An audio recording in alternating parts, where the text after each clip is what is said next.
Yeah, what's the question? The question is this. The question is, did George Soros buy Jeeps for our sheriff? What was the question? The question is, where did those Jeeps come from and who got them? Yes. Very good. That's a great question. I'm not sure who asked it. I'm not sure why we're talking about it, but I am absolutely excited to answer. I was asked to ask you, so very good. Very good. Thank you. So in 2007, I decided to run for the Oregon legislature. And I drove to Salem twice in the vehicle I owned at the time, which was a Ford Excursion, one of the biggest vehicles made on the planet. It was almost impossible to park where I went twice. So I came home and looked for a vehicle that would be more suited for doing that.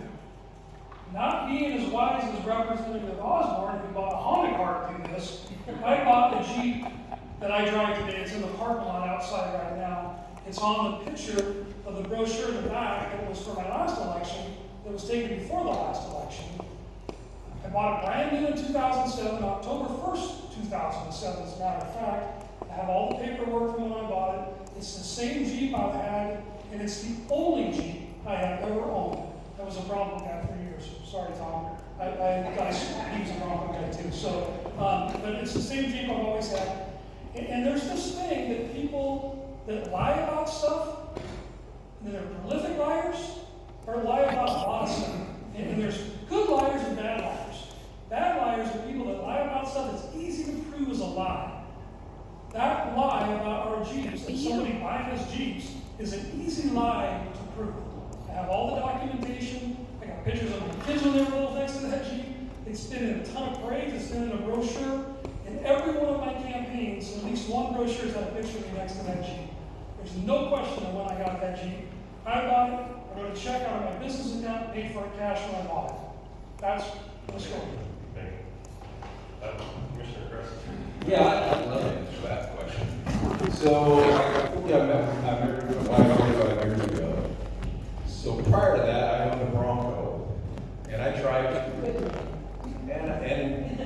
yeah. So one of the assets that I really liked about my wife was she drove a little orange Jeep. It was pretty cool, and we together have owned that Jeep now she's had it 50 years. I've restored it 3 times. The day after our wedding, in 1981, we raced that with Looking Glass. We've wrecked it a few times. We fixed it up again. I spent 13 years restoring it. The day that picture was taken was the first day I drove it in 13 years. And I asked the guys to bring their Jeeps in so we could take a nice little picture of it with the Jeeps. And yeah, I'm a proud owner of that Jeep, even though I'm still on my part a Bronco owner. I've done this since I was 16. What's that long ago? Yeah.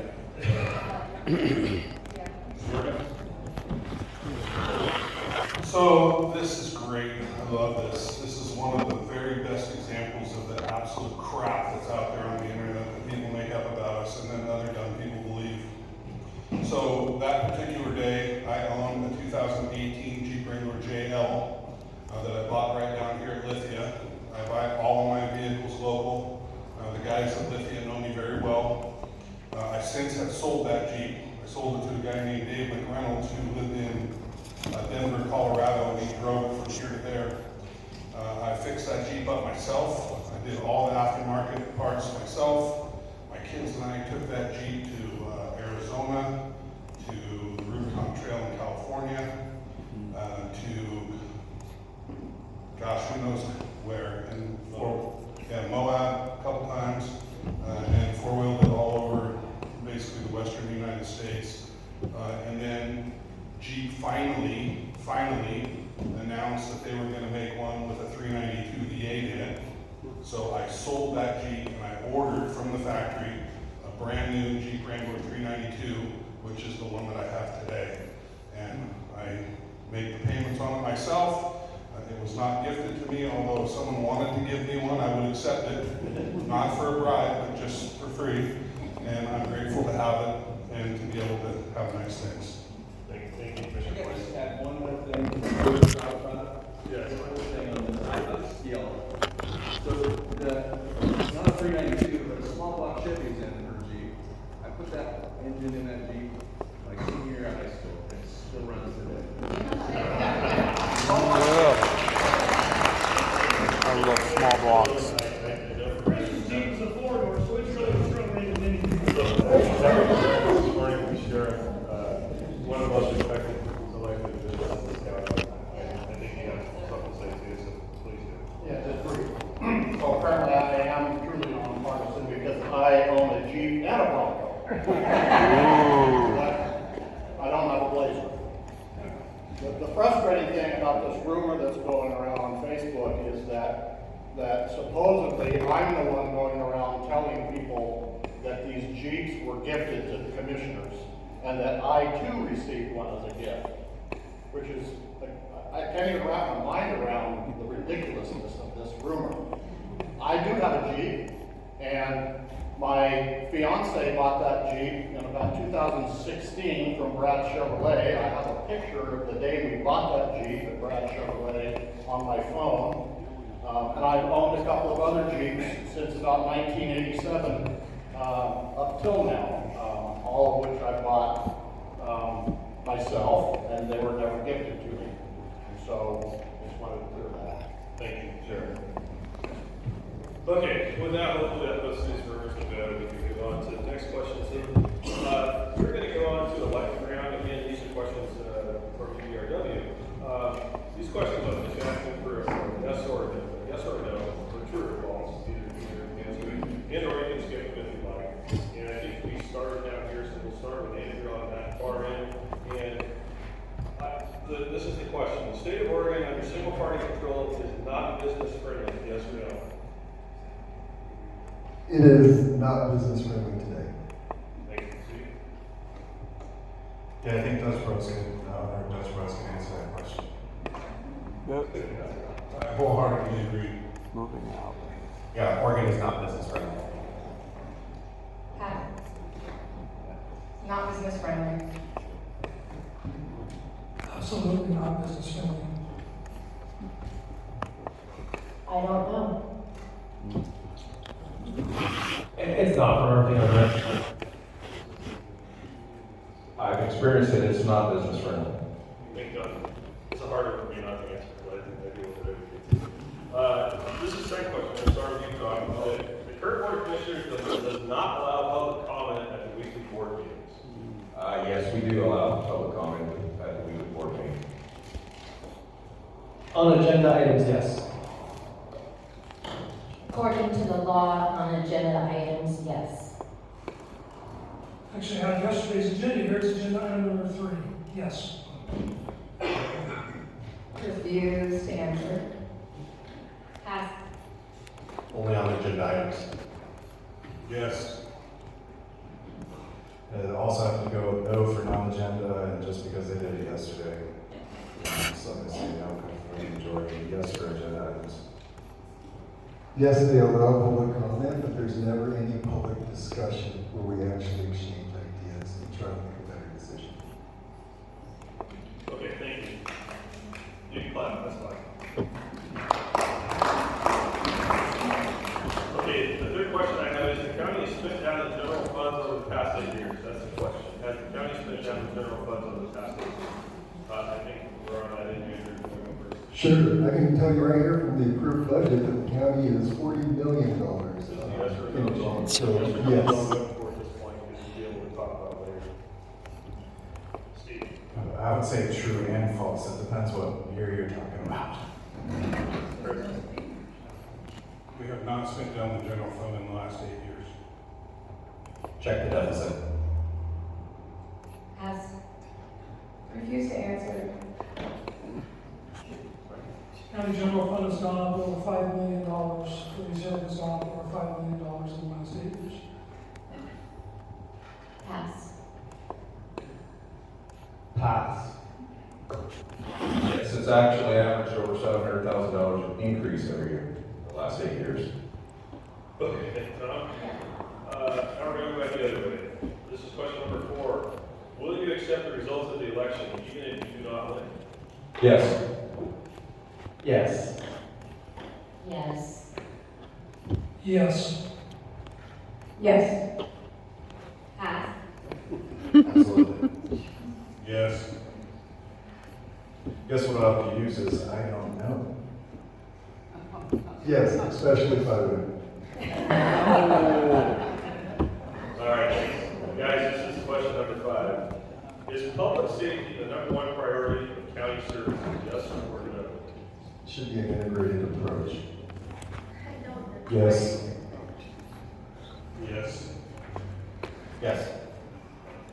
Pass. Absolutely. Yes? Yes. Yes. And yes. All right, thanks, guys and gals. Hopefully that was worth something, but thank you. Okay, we're going to move on to the 2-minute questions. This is going to be 2-minute answers. And again, I want to also remind the audience that if you have a question for the commissioner, for the candidates for the commissioner, or the commissioner, tell them you guys. Trent's right here. All you got to do is come up, write it down, and at the end, if we have time, we'll ask those questions and get your answers. Okay, the first question, and we're going to start on this end and go the other way. This would be directed to this position 1. What is your solution to Fund County Services? Fund County Services, be specific examples. Public safety, levy, increase current fees, add additional fees, just need to cut the budget, they can clarify that. Does that make sense? Okay. The question is, what solution do you have to Fund County Services?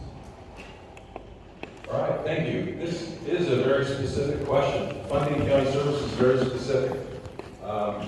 In our purview as a county commissioner, what we continue to do is advocate for timber receipts on our federal land. 55% of the land in Douglas County is owned by the federal government. We get a share of everything coming off the Forest Service. We get a big share, 75% off of receipts off the ONC lands.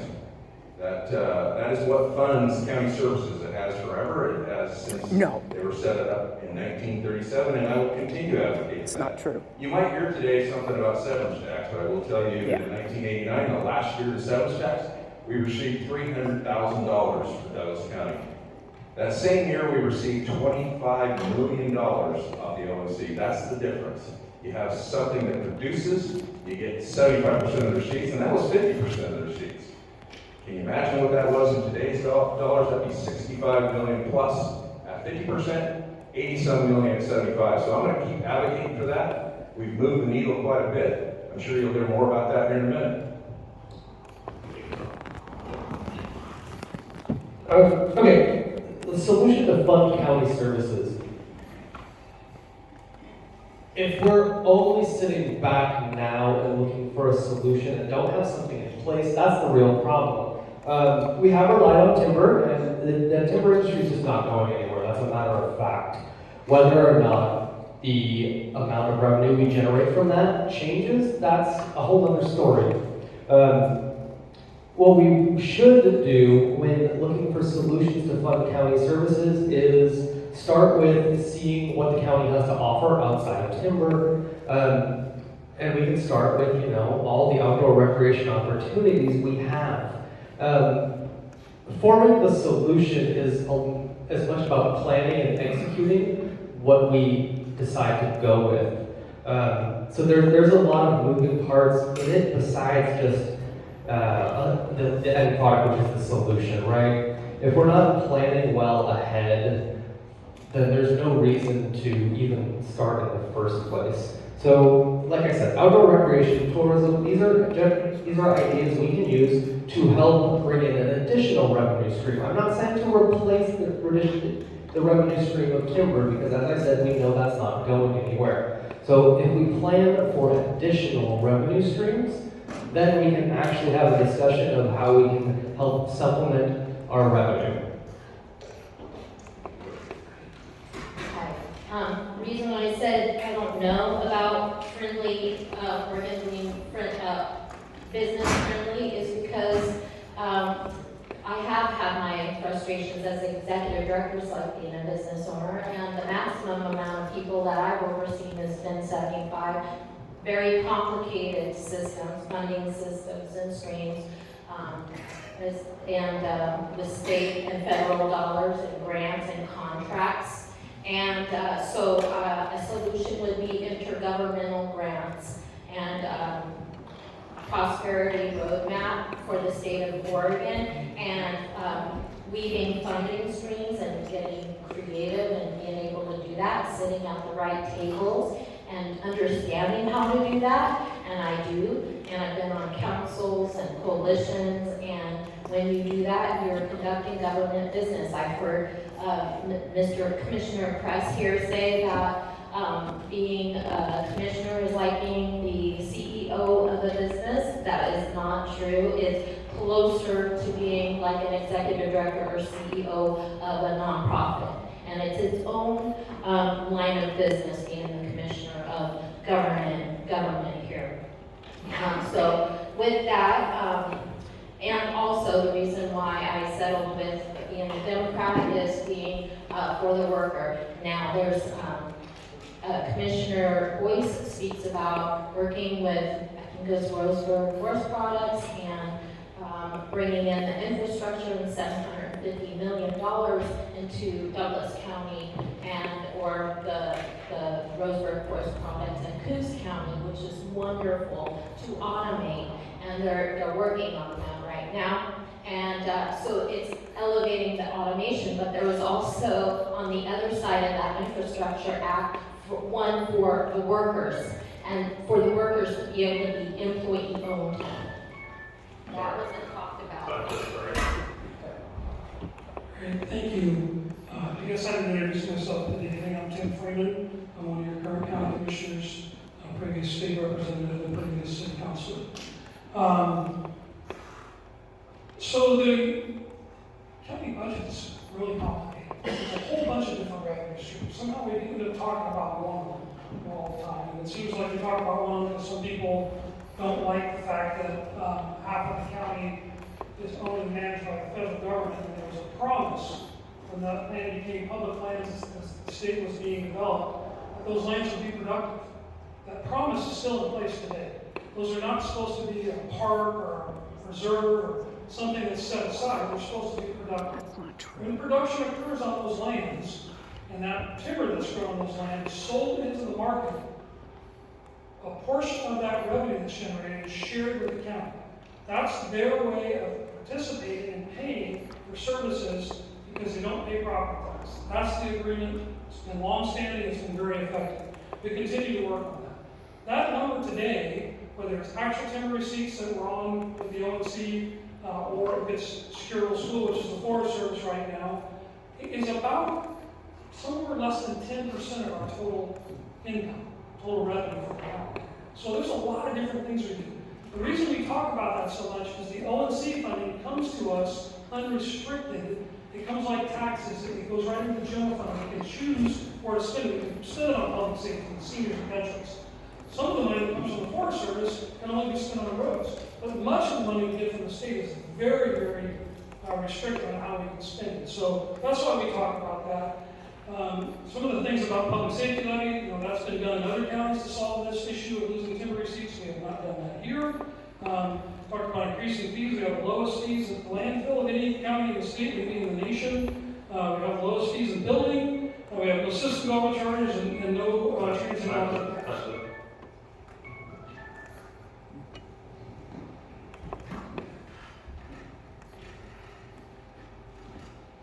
Yes, once again, I'm Brandy Stone. I've been involved in county politics now since probably 2016, and I ran for commissioner first in 2018. I understand some of the things that are being talked about in terms of the complexity of the budget. It's not that complex. You do have unrestricted funds, you have restricted funds. A lot of the monies are pass-through monies. They're grants and things that anyone could administer. It doesn't have to be the current incumbent commissioners. What is different are the unrestricted funds. And yes, those come from different places. But even the general fund is tied up in a lot of obligations, such as personnel. In the past, in previous years, the county has discussed putting the sheriff's department up for levy, I believe, 3 times.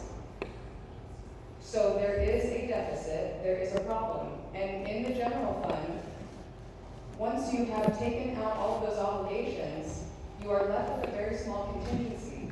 We are left with millions in probably the single digits for the commissioners to administer. And there isn't a lot of wiggle room in there. I want to make it clear that I am not for increasing income taxes, increasing personal property taxes, increasing fees. I don't agree with any of that. I don't agree with making it harder for small businesses. And my dad is a small business blogger his entire life. I'm not interested in making things harder for small blogging. But when we don't talk about the other half of the situation, we did used to have funding from the timber harvest severance tax before it was eliminated and until they paid almost nearly no property tax. And somebody is going to have to pay. And these multinational corporations that are internationally traded are making money. And why are we just leaving money on the ground? Thank you. Thank you, Sam. Okay, again, my name is Samantha Frost. I am, the position I'm running for is position 2. So my dad worked for Half and White back in the day. It was a thriving county in Douglas County, and believe me when I tell you, the 80s and 90s were absolutely wonderful. It really, really sucks when I come back in 2016 and I can see it just go downhill. We've got drug usage in downtown Roseburg. We've got homeless everywhere. Whatever is happening is not working. I want to make a correction. The government doesn't own land, by the way. They have taken jurisdiction of the BLM land. To be honest, BLM is unconstitutional. Trump actually did an executive order back in March of 2025, and he had given warnings to these government agencies.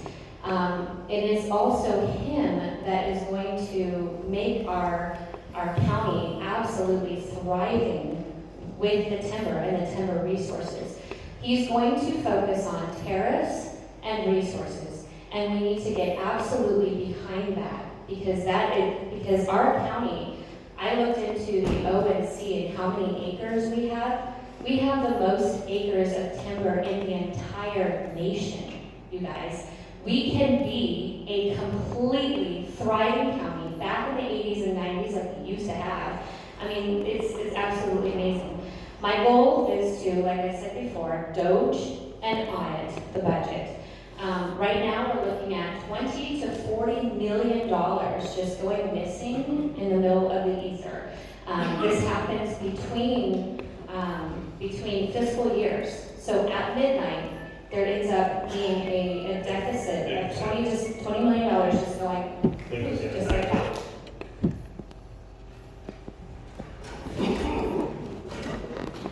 My solution to fund services in the county would be to first look at how much waste we have and reduce that, and then diversify our revenue streams so that we aren't relying on just timber alone. It is welfare from the federal government. They pay out to us. We should not be dependent on that federal welfare. We should be independent. We should be resilient.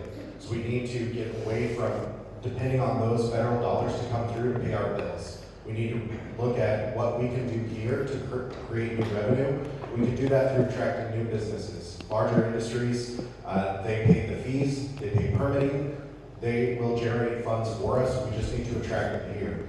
Right now, Oregon is not great for business, but Douglas County could be great for business, and we are doing worse than the state.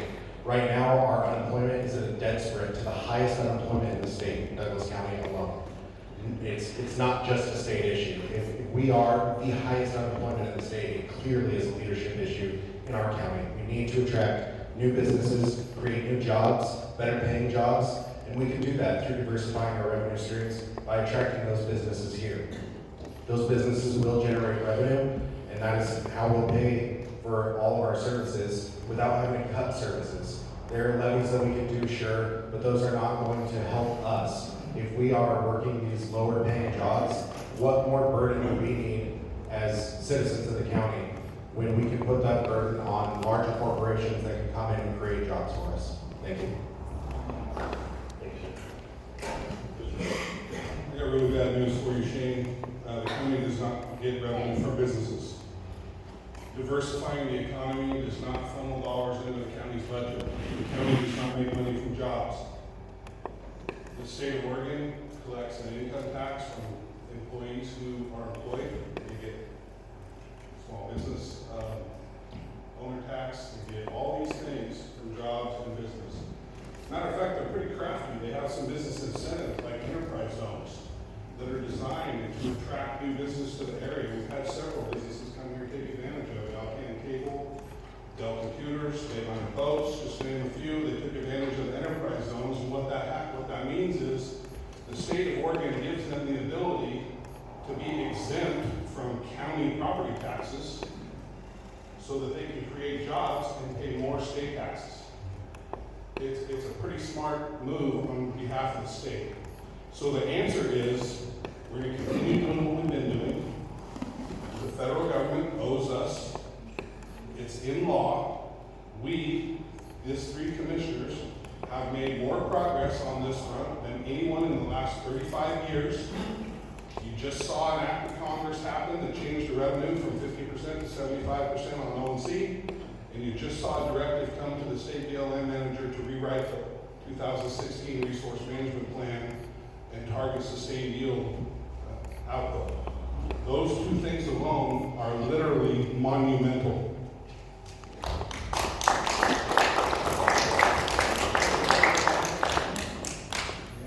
Right, so the short answer is property taxes, fees for land use, solid waste, and public safety, federal and state grants, and the Secure Rural Schools Act. The short answer is it. The long answer to me, though, and this got brought up Tuesday today, it was almost like it was trying to be framed, and this kind of goes into the next question, that, we don't care about fighting for timber receipts, we just care about growing the economy. It's like, no, 25 years ago, if we would have been concerted and had an effort to grow our property tax base, and we would have been trying to get new business, new industry into the only county in Oregon that has 100 miles of I-5 and a functional port city, if we would have been doing that for 25 years, then yeah, we have this piece of the pie of property tax that's a hell of a lot bigger than it is right now. So, fighting for O&C lands, that's great. Why are we doing nothing in the Umpqua National Forest? That's 2 of 3. Then 3 of 3 is why are we not, fighting to make grow our economy and grow our property tax base. So I think that there's one thing being addressed here. I think all 3 things need to be addressed here, and they had to be addressed for a long period of time to build enough of a base for it to make an impact. So, there's no question that we're going to fight for the O&C timber. The real question is, why are we partnering with the Department of Interior to align and create a record of our efforts to try to pursue the Umpqua National Forest? Why is that just completely, nobody talks about it? That should be right up there. So I think those 3 things all should be fought for at this point, and I'm only seeing one.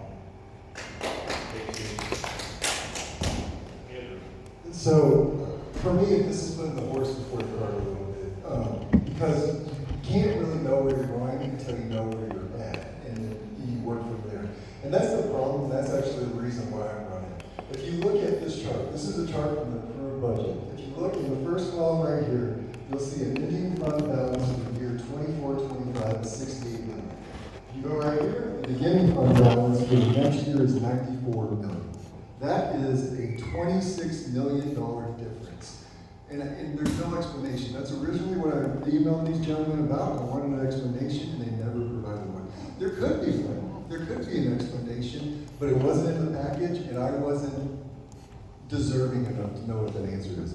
I'll also point out that right here it says that for all of the timber receipts and SRF funds, we got $18 million in 24-25. However, in that same packet, if you look at actuals, what did we actually get? $7 million. When you add up those 2 little oopsies, that's a $38 million difference in the negative. And then we just heard these gentlemen say they put $5 million back into the account this year, right? Well, the approved budget shows that there's a $40 million deficit. So how are we putting $5 million into the account if there's a $40 million deficit? I'm not saying that they're lying, I'm not saying that they're wrong, I'm saying that they're not explaining it. And if you can't tell what our budget's doing, then we have no idea what the next steps are. So let's get the budget right, and then we'll start talking about if we need to raise revenue, or what we need to do to move forward. Thank you. Give all those guys a round of applause.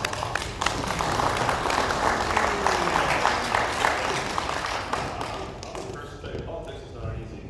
There's nothing easy about this job, so I appreciate the fact that, that people want this position. Okay, the second question again. This is from, I do not ask these questions, these are questions I'm told to read. We do have a handful of questions that are going to come from the audience, and I'm happy to see that. The second question plays back to the first question, and that is, the term diverse economy has been battered around. It is mostly used to say we don't need to work on better federal forests and timberland. What does the term mean to you, besides timber, or what other industry is in this county? Andrew, please start us off. So I just want to start by saying, nobody that I know is saying that timber needs to go away. Timber is an important part of Douglas County's economic system, and it is important. What we're saying is let's expand beyond just timber. Let's look at if there's areas for when people come and visit, tourism. I also think that we need to stop coming up with the solutions ourselves. We need to start looking to the community and say, where are our opportunities to grow? Where are our opportunities to bring business in? And then work with you all to make that happen. We shouldn't be the overlords just deciding everything. It should be you coming to us, and we're the vehicle for change, not the actual change. I know all the communities, a lot of us have been traveling around to the different communities, Reeds Forest, Glendale, Blythe. We keep hearing the same thing over and over again. The government doesn't talk to us, and it doesn't work with us. That will change if I'm elected. I promise that you're going to get sick of seeing my face and me coming to you and asking you what we need to do next. So, thank you. Steve, before you go, I know you made this question. I know it's just here. You have a question, right? I mean, really what it is what does a diverse economy mean? Let me ask a question. What do we do? How do we diversify the economy? Right, I mean, to me,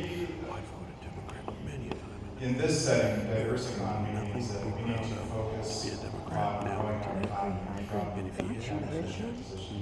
When you're elected into this office, it's not I'm a king, commander and master.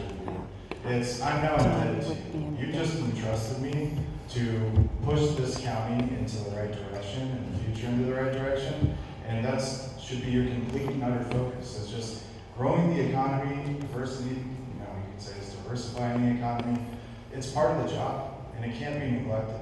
It has to be done right. It takes a lot of work. And Michael Jordan, if he would have gone, because I heard this at the prior debate, there's sort of, we tried this and we tried that, it just didn't work, so we just kind of left it alone. If Michael Jordan gave up because he couldn't make it on the varsity, then we would have never known him as the greatest basketball player who ever lived. And to me, we have the geography, we have the I-5 real estate, we have a functional port city, we have all of the ingredients. We just need that head coach to push it across the line. And I just don't see that. For the last 25 years, I haven't seen it happen. So maybe boys can educate me.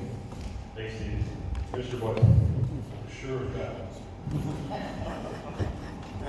No one has answered the question yet, but the truth is the question's being asked because throughout this whole entire campaign, and the last one that we ran in 4 years ago, and the one before that, and the one before that we weren't even involved in, and probably the one before that, candidates have talked about diversifying the economy as a solution to the county's budget problem.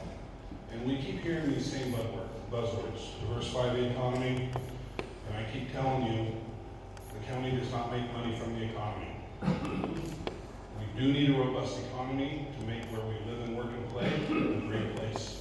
We need a robust economy so that people can find good jobs and that they can have nice things.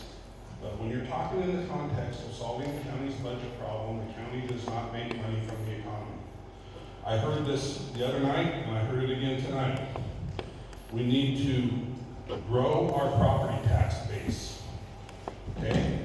Property taxes are paid on property. I don't know if anybody's aware of this or not, but they don't make any more property. What's out there is there. Property naturally appreciates in value.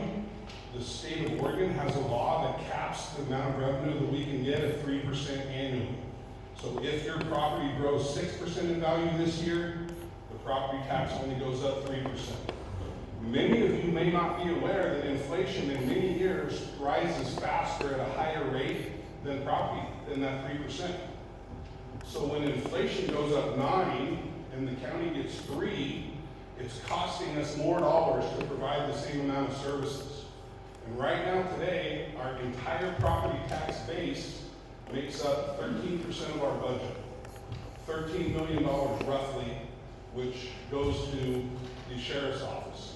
So when you say, and folks out there have said, my taxes pay your salary, that's actually not true. You pay property taxes, the property taxes go to the sheriff's budget.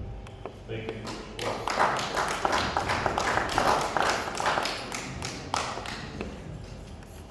You'll hear them talk quite a bit about a diverse economy doesn't help the county, it doesn't benefit the county's budget.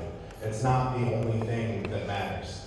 It matters that we have a diverse economy so that we do have good paying jobs here. If the county budget is pristine, but all of us are working minimum wage jobs, if we're stuck on a fixed income, we can't afford our houses because there's no revenue coming in to families, that doesn't help the county and the individuals that live here.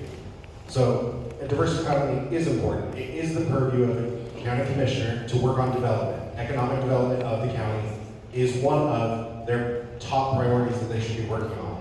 So yes, it doesn't help the county budget to diversify the economy, except in situations where businesses move in, they pay permitting fees. We have astronomically high permitting fees in this county. The permitting department is, correct me if I'm wrong, almost self-reliant on the fees that they collect. Lowest in the state, completely false. They collect that money, they're almost entirely self-reliant, so that those funds do generate income for the county. So that is something that you'll hear them lie about, that new businesses don't create revenue, they do. So it is important that we do diversify the economy, and it's not just to help the bottom line, it is to help families that live here. Thank you.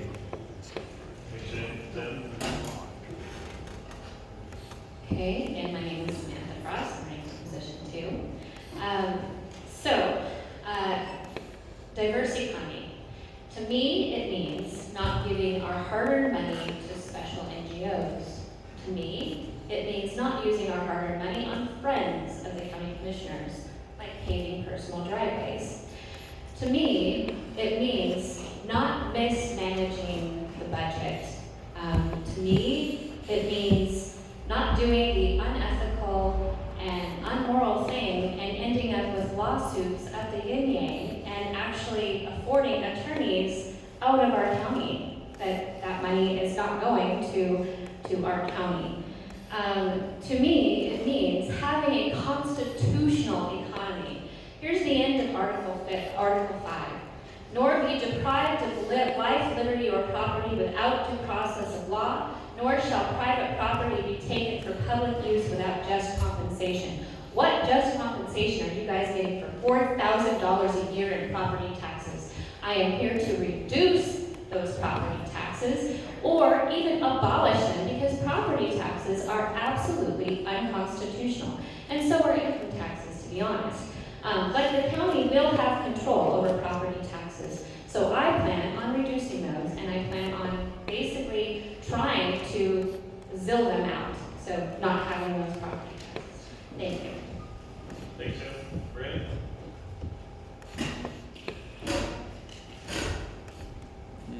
Yes, so I really am not asking to diversify the economy. I'm talking about the economy we already have, the economy that we have got.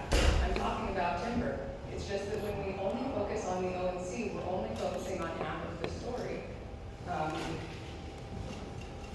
I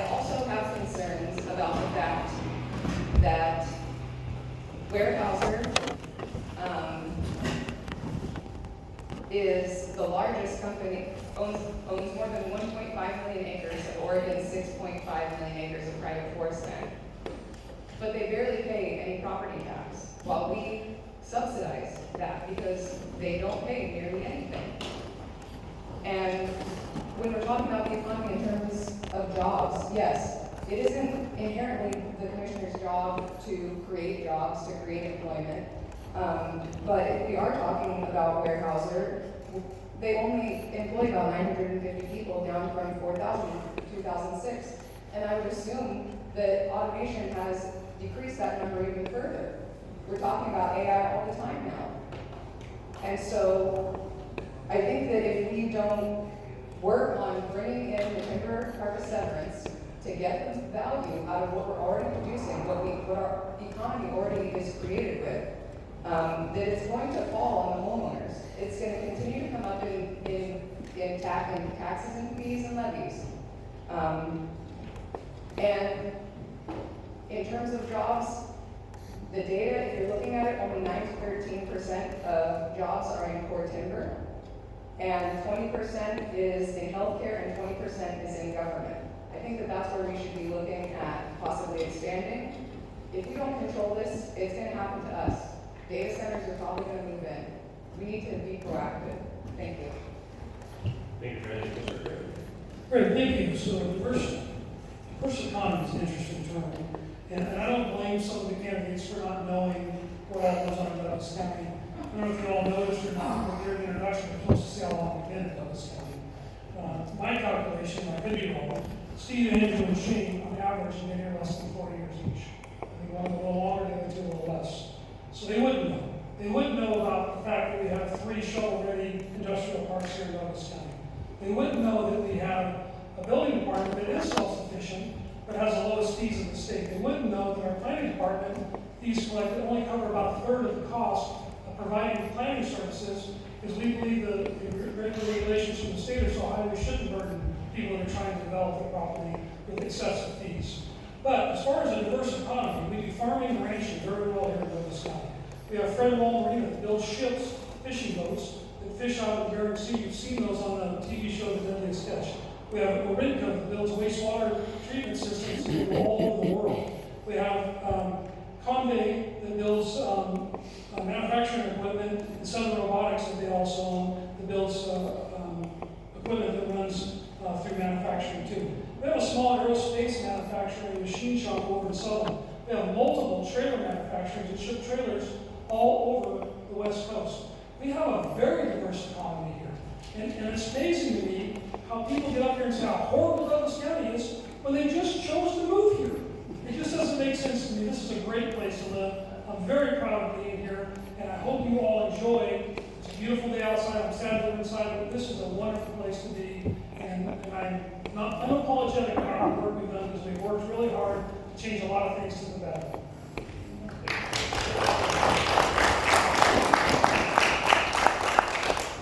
That's wonderful. My name is Lori Wick, and I'm running for position 1 commissioner for Tom. And with that, there has been some great work done and along the way, and not here to put that down. And it's hard to be in this position, I'm sure, to hear some critical feedback from the up-and-coming candidates who think we can do better or know we can. And so what I say to that is, with diversifying economy, bringing fresh eyes in to this would be systems, looking at ways to do that with the city and the federal, state and federal, systems, the local businesses for the economic incubators, business incubators, loans. There's, local needs, partnerships, and just really collaboration. And there's a lot of funding streams out there and a lot of experts at that. And there's an amazing talent, 300 people, over 300 people working here for Douglas County and department heads that probably have some excellent ideas on how to resources that are available and leave funding that we can even maximize resources and bring them here into this county from from Gordon, San Carter, all the way over to the South County. And so also with workforce development and all of these things, there's soft power in that, and leveraging that is really important, and you generate money. When you bring in money, ideas, and all of these things, and you leverage talent, you make money. In regards to a diverse economy, we do know that the commissioner's actual role, it is fairly limited, as it is with a lot of issues, and that's totally fine.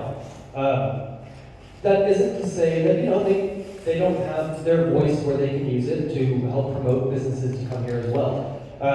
One of the main things that you've heard me talk about is outdoor recreation and tourism. Many of you own Jeeps for a reason. You love the outdoors here, right? It is something that we sell the county on, the outdoors here. From the coast to the mountains, we do offer something for everybody in terms of outdoor recreation. It does open up a lot of opportunities for businesses to come in. It opens up opportunities for existing businesses as well, if we were to expand on that and promote it more. Douglas County doesn't really have any big,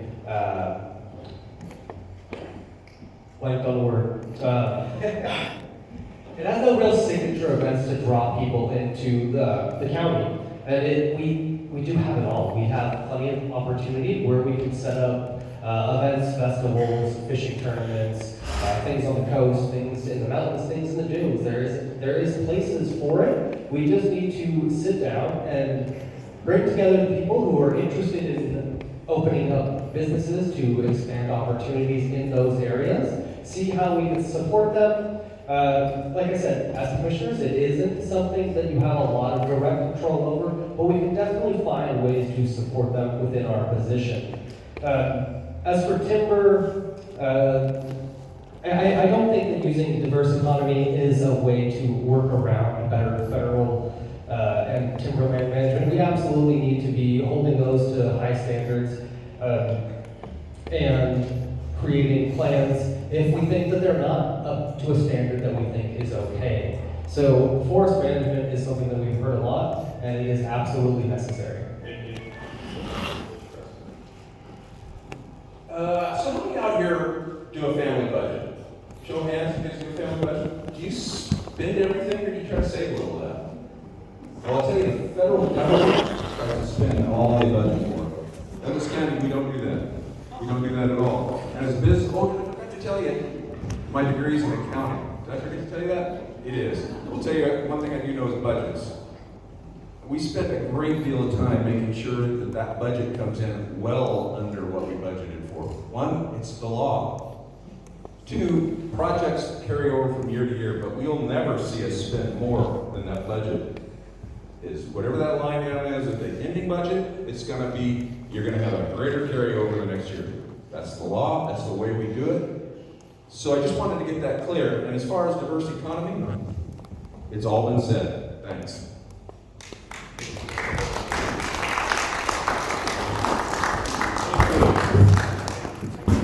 So we're going to go to question number 3, and this is probably state-oriented. That regulations and red tape have been used as a reason for lack of development. What specific regulations does the county have authority over, and what would you change? Please be specific.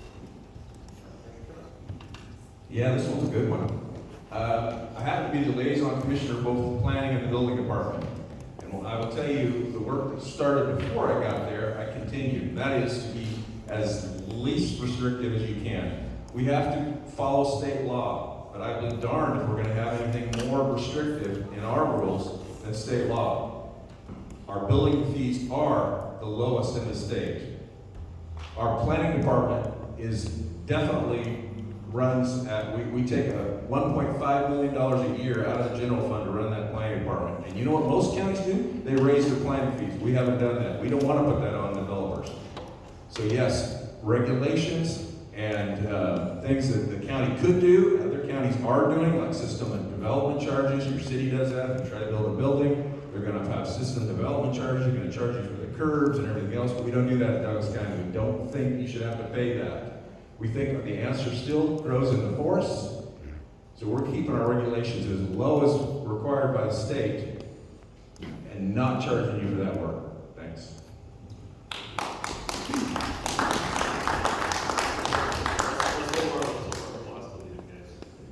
As for regulations and red tape, I think Virgil actually hit it. It is a big state issue. We are limited by what the state will allow us to do. So again, it comes down to if we want to change those regulations and cut that red tape, then we need to work with our reps and our local departments to make changes there. That's going to be the only way we'll actually see meaningful change in that. So at the moment, we can say they are what they are, and the ability to change them would rely on our ability to work with our reps at higher levels to make changes. I am all for making it as least restrictive as possible to, ensure that if people want to come in here and they want to build, they should be able to come in and build. We can set the guardrails for what they can and can't do, but at the moment, there's just not a lot we can do in terms of overall and overarching restrictions and red tape. So it's a lot of our hands are tied. We can do our best to work around it, and that's pretty much about it. Thank you. Lori. Yeah, I would give one example, going around and talking to people would be, we have a owner who is on leased county land, and for her to sell her business, she needs a 30-year lease. She's only been given 5 and 10-year leases at a time. She wants to sell her business. And who wants to buy a business if they can't get 30-year leases and they're stuck with their business? So that would be one practical, right now today, thing that could be done. That is like business friendly. So simplifying applications. And I definitely understand red tape as the executive director here, and hiring people and having cash flow problems, being able to make ends meet upfront, even over $400,000, which is chump change in what we're talking about. But I've also managed extensive multi-million-dollar in county, federal funds, state funds, and that kind of budgets and strategic planning to make all of that happen. So when Commissioner Boyce says that his salary is not out of taxpayers, it's out of government funds, and whatever allocations that you put it under, general funds or this fund or that tax, it's our resources. That's what government is for, is to run society, and hopefully we move us forward and progress together. So that's what I'm here for. Thank you, Lori. So when you do this work, you sort of have to be principled in your decision making. One of the principles that I have carried throughout all the different levels I've engaged in is private property rights. And that's a fundamental thing. I think it's really darn important. I'm going to give an example of what that means. In the days following the Archer Creek fire, the state sent a mandate out that all homes that got burned up would have to go through a new planning process before they were rebuilt. They just told everybody that. And all the counties did that except for one. Our county said, no. If you can prove there was a house, wherever it was, or a structure, you can immediately start rebuilding. We did that right here. The 3 county commissioners made that decision because it's their property. And you didn't have to have a permit. You didn't have, from before, you didn't have to show us blueprints. You could show us a picture of a foundation or a picture of your kid's birthday party 5 years ago where you were, using that property for something and there was a structure on it. That's all we're required. That's one small example of our belief in private property rights. As far as really another great example is, if you get a building permit in Douglas County, it's a state building permit, there's no additional building requirements in our building code other than the minimum state code. A lot of counties have additional things. We've added nothing, anything we can ever find in any of our codes throughout the county that we can remove, we have. The interesting thing about our building program, if you call for inspection, our goal is to get out there within 24 hours. Last year, we hit that 100% of the time. That's very, very unique. We have companies from outside come and build projects here. They rave about the way this county does our building and planning stuff. It's so unlike anywhere else. So we look for those things. I'm not going to say there's more to do, but we're looking for those every single day. If it's your property, you should get to do what you want with it. You bought it, you're paying for it or paid for it, it's yours, and the government, you should not have to ask the government permission to use your own property. Thank you, Commissioner Freeman. Brandon?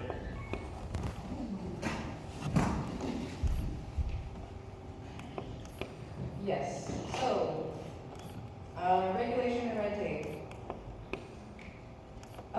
People continue to be really confused about like what all it is that commissioners can do. I know it seems like they seem like very all-powerful and they can make all the rules, but a lot of the rules that you're bound to are statutory rules.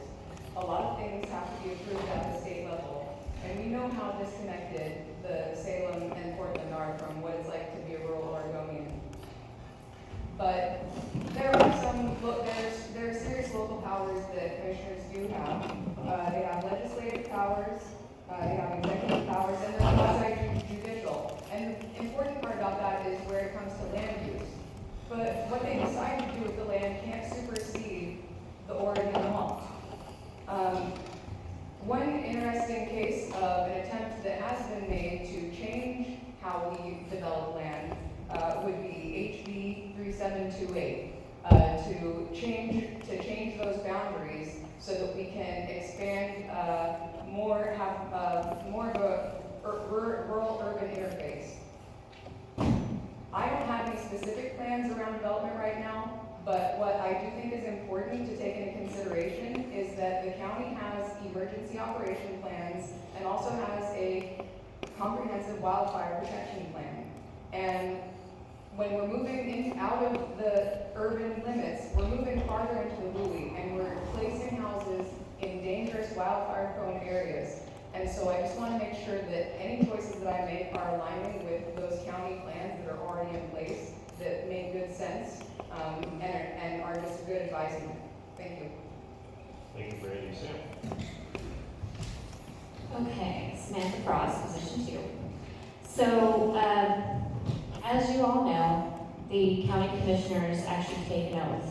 And that oath is not to regulation, that oath is not to statutes. What is that oath to? The Constitution. Let me read you Article 6. It's the supreme law of the land. This is the supremacy clause, okay? Laws of any state to the contrary are not withstanding. That means that laws contrary to this little book right here, the Constitution, is not